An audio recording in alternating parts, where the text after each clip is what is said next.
زما د خوږ اسلام عزتمند مشرانو کشرانو دوستانو ورونو، په دې خبره زموږ عقیده ده او دا عقیده به ګورې کلک او مضبوطه ساتي چې د دې تمام مخلوقاتو مالک او خالق او رازق دا الله رب العالمین دی. په دې به کلک عقیده ساتي چې په دې مخ د کائنات کې دا سدي د دې خالق او د دې مالک او د دې رازق دا الله رب العالمین دی. دا څه چې مخلوق څه ته وایي؟ ما سوى الله، دا الله نه علاوه چې دا څه پیدا دي دا ټول مخلوق دی. بس ته په دې سوچ کوه چې څه ستا نظر ته راځي او ستا د دې نظر نه تیریږي دام، او چې څو زما ستا د نظر نه بالاتر دي، خو چې دا څه په دې کائنات کې دي، په دې ځمکو اسمانونو کې دي، ته ټولو ته مخلوق وایي. د دې مخلوق پیداونکې ذات څوک دی؟ الله رب العالمین. په دغه مخلوقاتو کې یو مخلوق دا جاندار دی، دا سا چیلي. مخلوقات خو ډیر دي، د الله د مخلوق خو زو ته اندازه نشي لګولی. اسمان د الله مخلوق، ځمکه د الله مخلوق، اونې د الله مخلوق، بوټي د الله مخلوق، ستوري د الله مخلوق، اندازه نشته. خو په دې تمام مخلوقاتو کې یو مخلوق دا جاندار دی، دا سا اغشتونکی. اوس چې دا څومره دا سا علي، د دوی د زندګۍ بقا دا په خوراک باندې ده. نو گویا چې د دې ټول جاندار مخلوق چې هغه رزق ته محتاج دی، نو دغه رزق ورکوونکي والا ذات څوک دی؟ الله رب العالمین.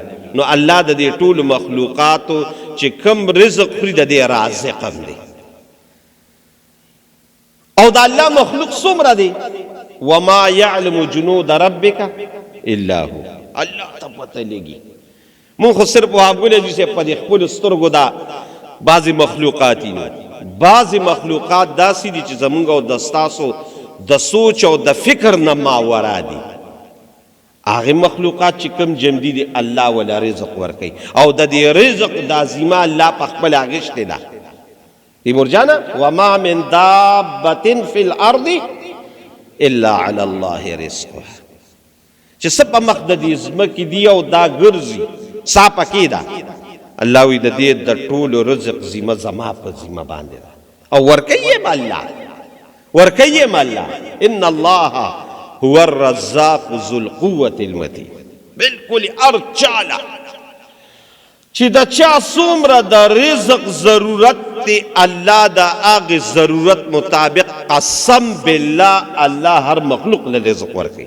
چې څومره په دې مخ که وړوکې نه وړوکې دی ولا الله رزق ورکوي، او که د لوی نه لوی دی نو ولا الله رزق ورکوي.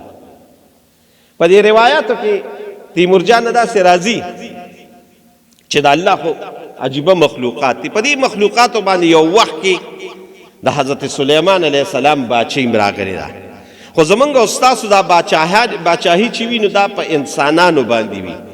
سلیمان علیه السلام د الله نه سوال کوي، خدای باچهي غواړم، خو داسې باچهي غواړم چې مخ په کائنات کې د چالم نی ورکړي او نه چاله ورکړي. وابګل جی صاحب رب هب لی ملکا لا ينبغي لاحد من بعدي.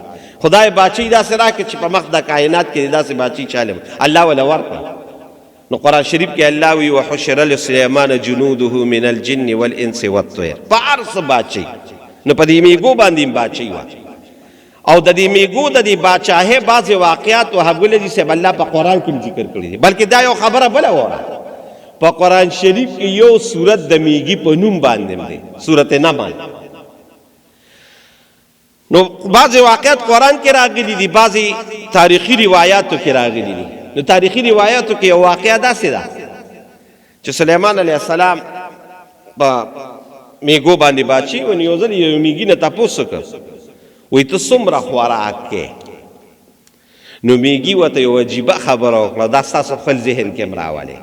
میږي ورته وایي وی زما د ټول کال د خوراک مجموعه چې راجمع کی نو دا د غنم یو دانه ده، زه په دې یو دانه باندې ټول کال تیرو. سلیمان علیہ السلام وتی بالکل ستا دا خبره منم، خو دا ز عین الیقین ته دا خبره رسوم، د خپل سترګو وړاندې وینم چې واقعي دا خبره داسې ده. نو یې څنګه چل به وکړي؟ تاله به زه یو دانه درکم نو تا به زه په یو ځای کې بند کم، نو که ته جمدې راووتې نو زه به وایم بالکل دا ستا خبره صحیح ده، ته ستا د ټول کال یوه دانه ده، او که نه ته ترې مخکې مړ شوې نو دا تا بیا دروغ ویلي دي. وی وکړه د الله رسوله. نو سلیمان علیه السلام میږي راواغېشته او دانې ورسره د غنم کېښوده او هغې بند کړه. نو یو کال پس سلیمان علیه السلام هغه میږي روغ که، نو چې میږي روغ که تیمور جانه نو میږي نیمه دانه خوړلې وه نیمه وسرې وه. نو سلیمان علیه السلام ورته تا خو ماته چې زما د ټول کال یوه دانې تا خو نیمه خوړلې ده. وی او وی دا هغې وخت کې چې زه د الله په قبضه کې یم او په اختیار کې یم، نو زما یو ده، او چې نه د بنده ته رالم نو ما یې په الله یې را نه راځي او په بنده یې را راځي چې تا نه ایر شمه، نو ما وی چې راشه په دې نیمه دانه به یو کال گزاره وکړم او په دې نیمه مې دا بیا بل کال لیخې او په بل کال کوم. نو گویا چې د میږي د ټول کال خوراک نیمه دانه د غنم ده. داسې مخلوق شته، دا ستا د ذهن دپاره یم چې الله ستا عظیم ذات دی.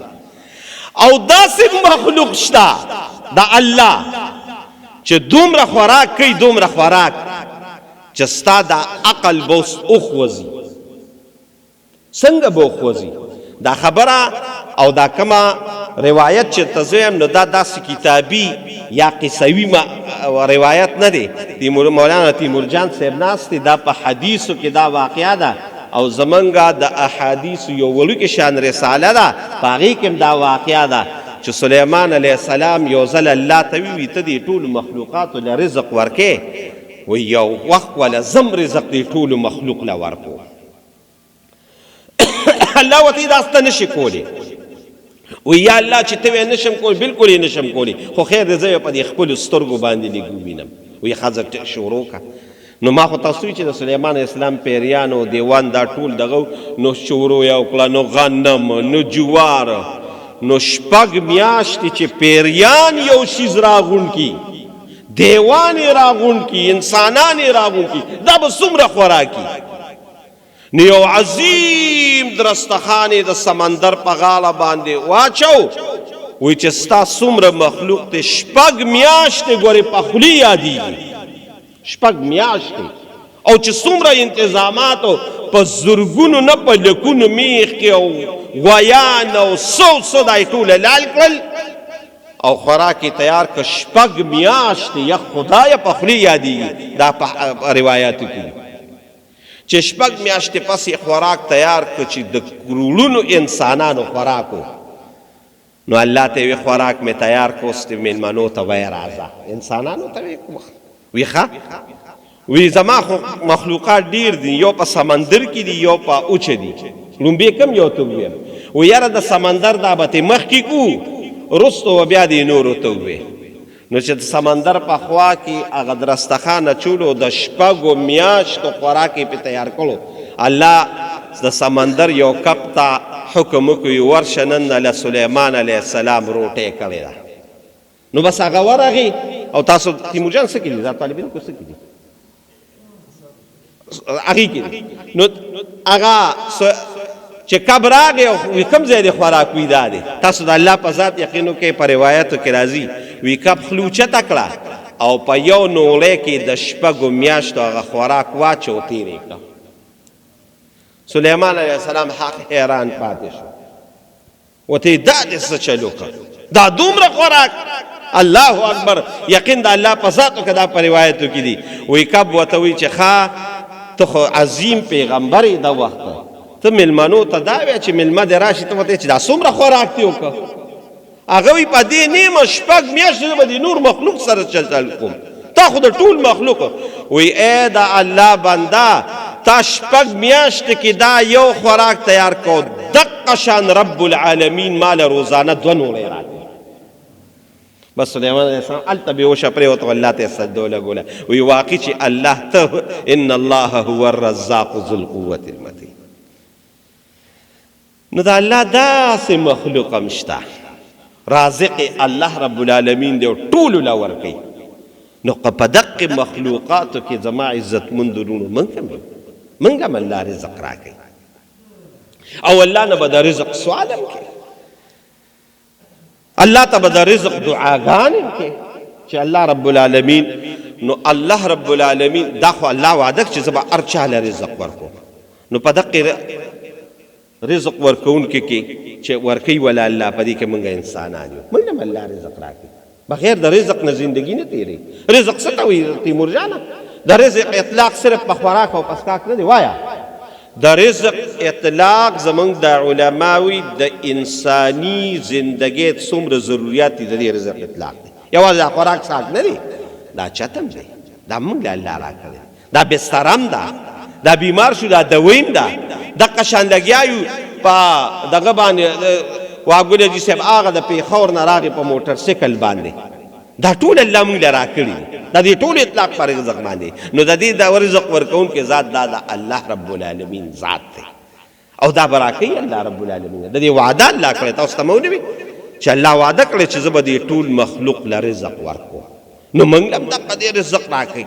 اوس دلته یو مطلبي خبره تاسو ته کومه او دا ټول تقریر چې مې شروع کړی دا مې د یو خبرې لپاره شو او دا زموږ ضرورت دی او دومره ضرورت دی چې زه وایم جزء لا ينفک ورته دا طالبان وایي چې بغیر د دې نه زموږ زندگی نشي تېرېدی، د دې نه بغیر زندگی نشي تېرېدی. نو رزق به موږ له الله راکوي، د هغې نه موږ انکار نه چې زموږ رازق الله دی. خو دلته یو ډېره د پوینټ او یو ډېره عجیبه او یو ډېره فایدهمنده خبره سلیم جانه واوره او هغه څه شي دغه دا ده چې رزق خو موږ له الله راکوي، خو د دې رزق دپاره یو ډېر اهم، یو ډېر ضروري او یو ډېر بهترین څیز دی چې هغې د لاندې موږ له رزق راکړی شي نو موږ به دنیا کې هم کامیاب یو آخرت کې به هم کامیاب یو. او هغه د رزق دپاره څه شي دی؟ هغه د رزق دپاره برکت دی چې الله زموږ او ستاسو په رزق کې برکت واچوي. برکت څه ته وایي؟ خیر هغه کوم چې علماو معنا کړی د هغه راته زه نه کوم او نه تاسو په هغې باندې پوهېږئ، خو زه به راته د هغې هغه د پښتو ماخذ راوباسم، نتیجه راوباسم، نچول راوباسم چې برکت څه ته وایي. برکت دې ته وایي چې یو څیز به کم وي خو فایده به له ډېره زیاته درکړي. یو څیز به کم وي خو فایده به ډېره زیاته ورکړي، دقې ته وایي برکت، دې ته وایي برکت. او دا زموږ او ستاسو په زندګو کې راځي داسې څیز کم وي فایده ډېره زیاته ورکړي، ډېره زیاته ورکړي. لکه مثال په طور به تاسو تیمور جان وویم هسې د خلکو دا عمرونه دي، نو د بعضې انسان عمر کې الله برکت واچي، د هغه 40-50 کاله عمر هغه الله برکتي کړي، نو د 100 کالو د عمر هغې ته نه رسي.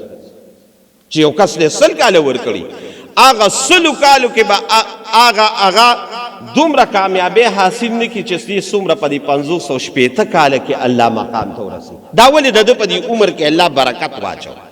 لکه مثال په طور باندې وویم دې دنیا کې خو ډېر خلک شته، زموږ په دې معاشره کې هم ډېر وي چې داسې به 100 ته مو اورېدلي، 50 د پاسه 100 ته به مو اورېدلي، 4.5 کالو ته به مو اورېدلي وي، دا به پکې وي. خو بعضې خلک داسې چې عمرونه یې کم وي خو فایده دومره لوی یو کې چې هغه فایده الله رب العالمین د قیامت د ورځې پورې یو عظیمه فایده ولګوي. زه راته ډېر واقعا زما هغه د خپلې د برکت دې خبرې له راځمه او دا زموږ د زندګۍ ضرورت دی، نو دې د راته ویمه، خو صرف راته مثال په طور باندې ویمه. زموږ په دې محدثینو کې دا کوم چې موږ ته د احادیث نقل کړي دي دې کې ډېر لوی لوی خلک تېر شوي دي، خو د دې ټولو محدثینو سردار وایي تیمور جانه څوک دی؟ امام بخاری رحمهم الله چې دغه بخاری شریف یې راته لیکلی دی. او څومره لوی فایده مړه د بخاری مبارک فایده د تیمور جان نه تپوس وکړه، د دې علماو نه تپوس وکړه چې د هغې کوم مقام دی، کومه مرتبه ده چې زمونږ د علما وي اصح الکتب بعد کې د قرآن نه پس ولا الله شان ورکړی. بس نور به راته زه څه ووایم؟ د قرآن نه پس چې د کوم کتاب مقام دی هغه بخاري مبارک دی. خو د دې بخاري مبارک چې کوم چا لیکلی دی محمد ابن اسماعیل، د دې امام بخاری عمر چې ټول راجمه کی او د قیامت د ورځې پورې د علماو له کومه فایده ورکوي خو د دې انسان عمر صرف 80 کال یا یو 80 کال 80 یا یو 80 کال عمر کې داسې عظیم کتاب لیکلی دی چې زه به تاته سویم د هغې یو حدیث په زه هغه ما ته ته وایي چې د علماو نه بیا تپوس وکړه دا ولې دا الله رب العالمین د امام بخاري عقل عمر کې برکت واچو نو هغه برکت یې دومره لوی دی چې د قیامت د ورځې پورې روان دی د یو سړي عمر به 100 کالي نو څه د هغه هغې 80 کالو کې الله برکت واچو دقې ته وایي برکت چې سیس کمه فایدې ډېره زیاته سیس کمه فایدې ډېره زیاته نو زما د خبرې مقصد دا دی چې رزق خو به خامخا ګټي وابګل چې دا د سار راشي ماښامه پورې خوار لګي د بجلو په هغې تارونو کې ګوتې وي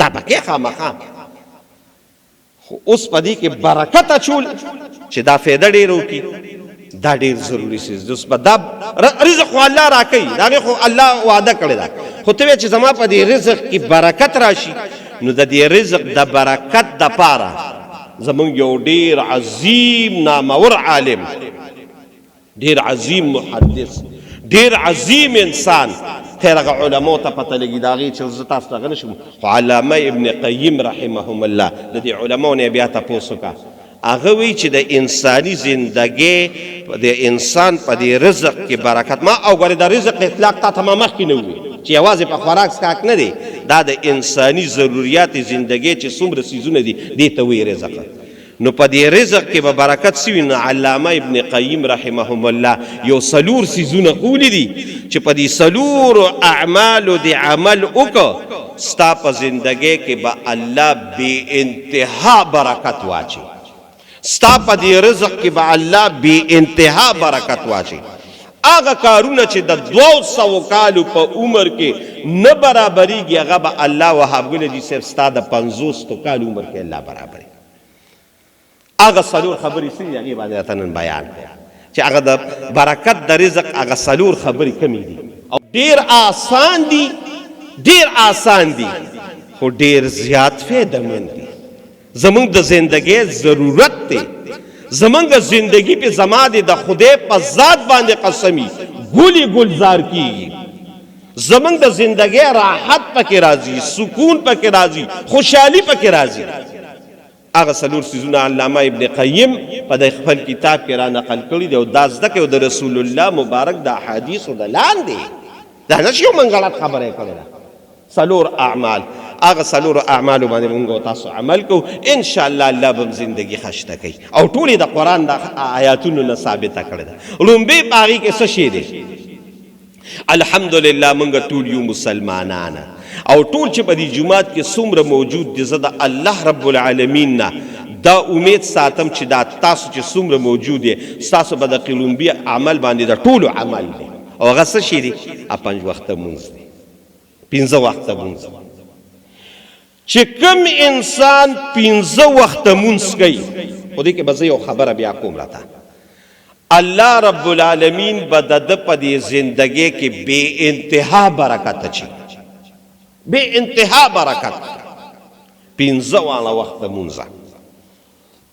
منزا یو اهم عبادت دی من پہ مخکن اسجان بیانونه کړی دی بیا بم پیو کو ان شاء الله ځکه اهم عبادت دی ته به څنګه د ذات زاره جمعه مو خیر ویل پکار دی چې د منس حکم الله رب العالمین په قران کې مونږ ته دعا او یا کراته کړی دی 72 کرات صراحتا او زمونږ د علماوی 400 کرات اشارتن نو اهم شی دی کنه نو مسو اهم چیز دی او الله به د قیامت ورځ لومبي تپوس د مونږ کوي او زمونږ د علماوی محدثین وی د لومبي تپوس مقصد څه دی وی د لومبي تپوس مقصد دا دی چې مونږ د په صحیح طریقه کړی دی په خپل وختونه دی کړی دی باقاعده دی کړی دی با جماعت دی کړی دی نو چې په صحیح طریقه با جماعت دوام دی په ساتلی دی نو چې یو مونږ د صحیح وروته قسم په خدای وی الله به فرشتو ته وی چې د نور اعمال تپوس یې مکوي ټول کامیاب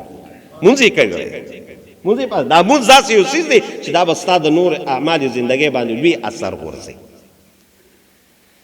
او نو کول یې عظیمه ګناه ده سخت ګناه ده خیر دلته په مونځ باندې دې وخت کې خبره نه کوم، خو تا ته صرف دومره خبره کومه چې الله په قرآن کې ویلي چې کوم سړی باقاعده مونځ کوي الله به د په رزق کې او په زندګۍ کې برکت اچوي. نو د مونځ پوره اهتمام کوي زما عزت مندرو، مونځ ټول کوي، خو صرف زه به راته یو خبره د هغې متعلق کوم چې په هغې کې مونږه ازاله راته کوم او د هغې راته دا کوم چې په هغې کې مونږه مبتلا یو. نو د هغې د وجې ته خو یې مونځ خو زه هر جمع سره کوم، باقاعده کوم. دا ولې بیا زما په دې رزق کې دا برکت نه راځي، زما په دې زندګۍ کې برکت نه راځي؟ د هغې یو وجه به درته زه وښیم. هغې وجه دا ده، یو وجه خو دا ده چې دا د عامو کسان، دا د بعضې خلکو خبره کوم چې بعضې کسان داسې وي چې 3 مونځونه کوي 4 نه کوي، 2 نه کوي، 3 کوي 2 نه کوي، 2 کوي 3 نه کوي. داسې خلک دي. بعضې داسې خلک دي چې یاره مونځ کوي خو جمع سره نه کوي. دا زموږ په دې معاشره کې دا کمزورتیا شته، دا شته. نو هغه وي یالکه زما خو رزق کې برکت نشته. نه لومبې خو دا چې باقاعده 15 واړه وخته مونځ، لومبې دا. دویم نمبر دا زده کې دا د دې هغه زه تا ته هغه لاره سمو، یو لاره باندې ته ځې، ټیک ته خو هغه منزل ته روان یې، خو زه راته یم هلکه ګوره هلته یو پل دی، پل لږ خطرناک دی، په هغې به په قلار وړئ، بیا هلته غني دي، د هغې غنو نه به ځان ساتئ. نو هغه لاره خو ټیک ته روانه ده، خو زه راته هغه دغه ښیم چې د دې څیزونو نه بغیر. نو دریم نمبر دا چې مونځ باقاعده، دویم نمبر دا چې با جماعت. دا خبرې ځان سره والې، ته به یې چې استاد جي خو ویلي او قسم هم پرې راته زه خورم چې الله به دې زندګۍ کې برکت اچوي. نو دا برکت یې والې، دا د دې وجې چې دا غلط خامې مونږ کې دي، د دې د وجې ته ویم. نو دویم نمبر با جماعت. دریم نمبر خبره یاده ساته چې د مونځ مسائل زده کړه. د مونځ چې کوم اوراد دي دا په صحیح طریقې زده کړه. د مونځ د اورادونه خو اوس زه ویمه خیر دې خفه کېږئ به نه، دا زمونږ چې تاسو ناسو یو تقریر نه دی، دا یو تربیت دی، تربیتي خبرې راته زه کوم. زمونږ د ټولو په مونځ کې فرق دی، الفاظ زمونږ صحیح نه دي. ته په خدای یقین وکړه، زه ته قسم خورم چې زه ته د خپل جومات بعضې کسان یاد کړم، خو هغه تا د هغوی هغه الفاظ واورېدل نو ویې به چې ښه ده چې دا مسلمانان دي، کفر ته ښه ده چې نه دي تللي. داسې الفاظ وي. ولې موږ په دې باندې شرمېږو؟ موږ د مونځ الفاظ نه زده کوو. نو د مونځ الفاظ هم غلط دي. نو وعده خو الله کړې ده، تا ته پې ولې نه میلاوېږي؟ ستا د مونځ الفاظ غلط دي، مونځ به صحیح. دویم نمبر د مونځ مسایل، ته د الله په ذات یقین وکړه چې زه په منبر باندې ناستې چې زه راته د ډېرو خلکو یم او نه دې وخت کې ستاسو دا حیا علم دا تاسو نه تپوس نه کوم، خو زمونږ خلک د مونځ د فرایضو نه دي خبر چې په مونځ کې څو فرض دي، په مونځ کې څو واجبات دي. اوس په ترک د فرایض وایه تیمور جانه په مونځ کې څه فرق راغی؟ اونو شو شاباس، اونو شو فرایض مونږ نه پاتې شو، اونو شو مونځ. د مونځ د واجباتو مونږ ته پته لګي، په ترکو د واجباتو د باندې سجده سهوه واجب شوه، مونږ ته پته نه لګي. نو ته به ماته یو سجدې زه خو مونځ کوم، دا زما ستا رزق ځکه کولاویږي نه چې تا د مونځ په افعالو په اکرانو باندې ځان نه دی خبر کړی. نو زما عزتمند ورونو، زما خو تاسو وي چې دا زموږ یو تربیتي دوره ده، زموږ یو تربیتي بیان چې د مونځ مسایل زده کړي، د مونځ الفاظ زده کړي، د مونځ طریقې زده کړي، د مونځ واجبات زده کړي، د مونځ فرایض زده کړي. او بیا د هغې اخري خبره کوم، اخري خبره چې دا واجبات فرایض په وخت باندې کول با جماعته، دا هر څه دې وکړو نو دې سره یو دا کوه چې مونځ په اطمینان کوه، ډغرې مه وه. قسم په خدای په معذرت سره وې مونږ ټول ډغرې وو، سجده، رکوع، قومه، جلسه، هېڅ فرق نشته. نو زما د خبرې دا وخت رانه دغه لاړو چې د مونځ پوره اهتمام کوئ، په ښکلې طریقه باندې کوئ. والله العظیم د رسول الله مبارک د احادیثو د قرآن د آیاتونو نه دا خبره نن ځان سره یوسئ چې په صحیح طریقه باندې مونځ کې الله به دې په رزق کې بې پناه برکت اچي. الله یې زموږ د ټولو مونځونه صحیح کړي. نو لومبې مونځ شو. دویم نمبر چې ستا په زندګۍ کې او په رزق کې او په خوشحالو کې برکت اچي، نو د هغې دپاره دویم څیز استغفار دی. الله قرآن کې ویلي دی د استغفار په ویلو باندې به الله ستا د زندګۍ ټولې خوشحالۍ تعالی درکوي. دا څه نه وي، دا الله په قرآن کې وایي فقلت استغفروا ربکم، وایه تیمور جانا انه کان غفارا. الله وی استغفار وایه انه کان غفارا، زه ډېر بخونکی ذات یم. نو تا استغفار راته بیا ویم چې استغفار څه ته وایي. تا استغفار ووي، الله وی انه کان غفارا، زه ډېر بخونکی یم. نو لومبې خو دا ده چې په صحیح طریقه د استغفار ووي نو چې ستا څومره د زندګۍ واړه ګناهونه دي او تعلق یې د الله سره دی، یا غټ ګناهونه دي او تعلق یې د الله سره دی، په دې استغفار د الله ټول ګناهونه معاف کړه. دا الله وی انه کان غفار. نو چې ګناهونه دې معاف شي نو الله وی دویم نمبر انعام یې وره وابګل جسے په ګوتې شماره. دویم نمبر انعام دا دی چې یرسل السماء علیکم مدرارا، د رحمت د خوشحالی او د مسرت او د کامیابی نه ډک بارانونه بر باندې وکړه. اوس دا باران خو یو دا ظاهري باران او یو باطینی باران دا چې د الله وی چې دومره رحمتونه بر باندې راوورم چې ستا په تصور کې به نه راځي. دویم نمبر فایده به دا یرسل السماء علیکم مدرارا. دریم نمبر بس چلو کوم استغفار ویمددکم باموال، او زه به د مدد وکم په دې باندې چې د څومره نه غریب ترین انساني د دې استغفار په وجه باندې به الله وی زه د دنیا مالدار ترین انسان د تانه جوړ باموال، مال برله در. او څلورم نمبر برسجن و بنینا، او ستا د زړه د خوشحالو اولاد برله درکم، ستا د مټو د مضبوطولو اولاد برله درکم، ستا د نسل د بقا د تیرولو اولاد برله درکم. ويمددكم باموال وبنين. څلورم نمبر به الله وی زبر داسې اولاد درکم نیک عمل چې ستا د زندګۍ ټولې خوشحالۍ به الله تعالی درکړي. پنځم دا ويجعل لكم جنات ويجعل لكم انهارا، د برن او د لاندې نه الله وی د رحمتونو باران به پتا، جنات، باغونه، نهرونه، یعنی چې ستا د انسانی ضروریات زندګۍ څومره رزق او خوشحالي دی الله وی ټول بدل درکړي. دا الله رب العالمین په څه باندې کړی؟ دا په استغفار باندې چې الله رب العالمین ته بخښنه هر وخت وباسي. نو استغفار وی څه؟ استغفار دی ته وی چې د خپلو ګناهونو معافي الله ته ایستل، چې الله زه ډېر ګناهګار یم. دا کوي د دې ډېره لویه فایده ده. مونږ استغفار پیژنو، خیر په استغفار باندې خو مستقل بیان غواړي، هغې باندې به انشاءالله چېرته بیان وکړو، مونږ پې کړي دي. خو د الله نه هر وخت د خپلو ګناهونو معافي غواړه. رب ته وایه هی زه راته یو خبره کوم، ګناه رانه وشو فورا معافي، بیا رانه ګناه وشو فورا معافي، بیا رانه ګناه وشو فورا.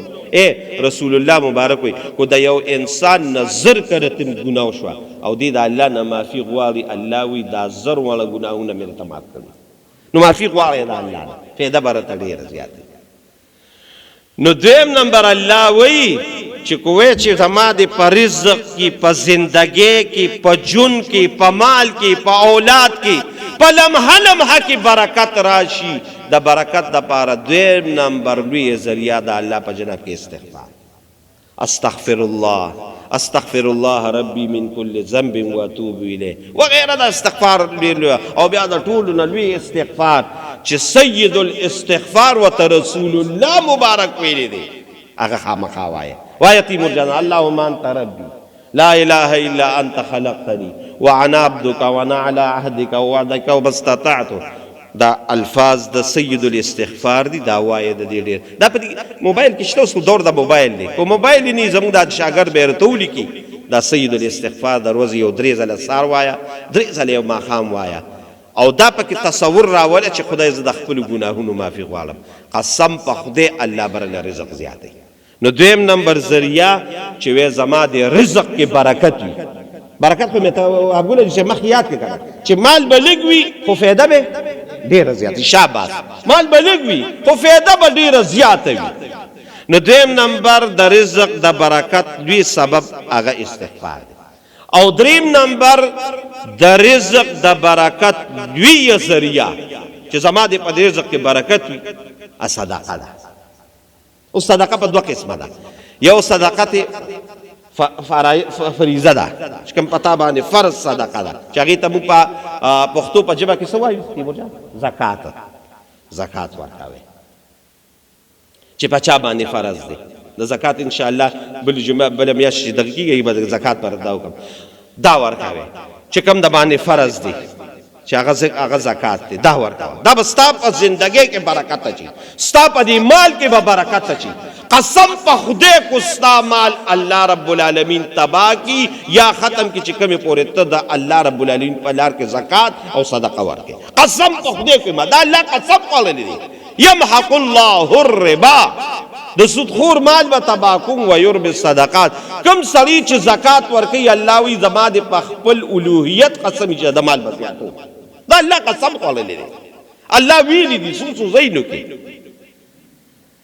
یو صدقه فاضله ده چې کوم فرض ده، او یو صدقه نافله. اصل صدقه نافله ورکوه، دا نه چې زرګونه ورکړي، لکونه ورکړي، کروڑونه ورکړي. همغه خبره چې وستوي یو 10 روپۍ ورکوه حقدار له ګورې چې تا ته پته لګي چې د ضرورت دی.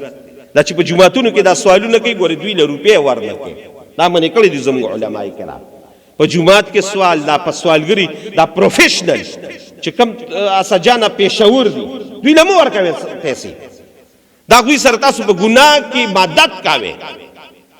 نه زه چې په دې جومات کې څومره ناست دي سلیم جانه، په دې جومات کې څومره هر یو انسان ته پته لګي چې دا پلان کې سړی غریب دی. صدیق جانه داسې ده هر سړي ته پته لګي. په دې جومات کې چې موږ څومره ناست یو موږ ته د هر سړي پته لګي چې دا غریب دی، د ضرورت دی. هغه له پټي ورکا، 10 روپۍ ورکا، 100 ورکا، 1000 ورکا، چې څومره ستا وس کېږي د ورځې لږه نه لږه صدقه خامخا کوې. قسم په خدای دی کې به مال کې اضافه وي، مال به الله دومره زیاتی او الله به داسې امداد کوي چې ستا په تصور کې به هم نه. مختصر ویم په یو نیمه به انشاءالله بس کوو، خو مختصر راته ویم زموږ د احادیثو اسجانه معتبر کتاب بخاري شریف دی. په دې بخاري کې یو واقعه ده، په بین اسرائیلو کې یو سړی و پټي کې لګیا او کار یې کو. دی کې یو بزرګ په لار روان، ناګهانې دې غوږونو لا یو اواز راغی، ویسق حدیقة فلان، وی د پلانکي سړي باغ دی اوبه شي. دا دی بزرګ دی غوږو له رانه چې هلکه دا پلانکي څوک دی؟ وي دا بالفرض د حلیم آباد هغه پلانکي یادوي که نه. بس دې زر لاړو چې لاړو ویې کتل وی هغه څه شو؟ وي پټي کې دی. چې پسې دا بزرګ پټي ته لاړه. تاسو د الله په ذات یقین کې قسم په خدای دا رسول الله مبارک وي. بخاري مبارک حدیث دی، یا جلد اول کې دی یا جلد ثانی کې دی. چې هغه بزرګ راغی چې اوس ګوري ټول اړخونو ته شین او د هغه په پټي باندې الله باران نه کو. اوس کاکا لګیا دی بلچو سړی د کله یو باغ یې اوبه کول، کله بله باغ یې اوبه کول، کله درېیمه باغ یې اوبه کول، ټول پټي یې اوبه که. باران ودرېد په نور یو ځای کې رسول الله مبارک وي ونه شو. چې راغی حق حیران و سړي له راغی حق حیران وي ولې؟ وی ټول ارزش او شین او ستا په پټي باران وکړه ته څه کې؟ رسول الله صلی الله علیه وسلم ورته وی ما خو دا خبره چاته نه کوله، خو تا ووایه نو سې راته ویم. وی دا زما پټي دی، دې نه غنم جوار وغیره هر څه چې فصل دی وی هغه راشي. وی چې هغه راشي وی چې زه کور ته راوړم نو یې هغه ټول مال زه راوالم. قسم په خدای دا رسول الله مبارک وی دا 3 حصې کم، 3 منه غنم شي بالفرض، وی دا یو من کم، نو دا یو من خو چورلټ کېدم دې پټي دپاره، او دا یو من راوالم چورلټ یې خپلو بچو له ورکم، او دا 3 من راوالم چورلټ یې په غریبانانو وویشم، چورلټ یې په غریبانانو وویشم. نو زما د دې مال 3مه حصه زمونږ په مال کې 3مه حصه ورکول دي تیمور اسد جانه 40 و شاباس دا هغه په مال کې 3 نمبر حصہ په 3 روپو کې 1 روپۍ، زمونږ په 40 روپو کې 1 روپۍ، هغه په 3 روپو کې 1 روپۍ. نو دا ټول دل ورکم. قسم په خدای رسول الله مبارک وتی او بزرگتی بعینه به د دې په ذریعہ باندې الله رب العالمین هغه ناشنا مدد ستو که چې په دې ټول کائنات کې د چا مدد نه کړي صرف ستا په پټي باران چې الله وکړه دا د دقې صدقې د برکت الله وکړه. نو برکت دې ته وایي، دې ته وایي برکت. نو ستا په مال کې به الله رب العالمین بې انتها برکت اچوي. نو دریم نمبر وی چې زما په مال کې د برکت وي د هغې دپاره صدقه ده. او څلورم نمبر دا ګورې دا هغه ډېر زیات خوري، دا څلور مې راته دی چې دا زموږ د ټولې زندګۍ موږ او تاسو کولی شو، ځکه یې راته بیانوم. څلورم نمبر هغه وایي چې د انسان په مال کې د برکت راشي نو د هغې دپاره دا یو چل کوي.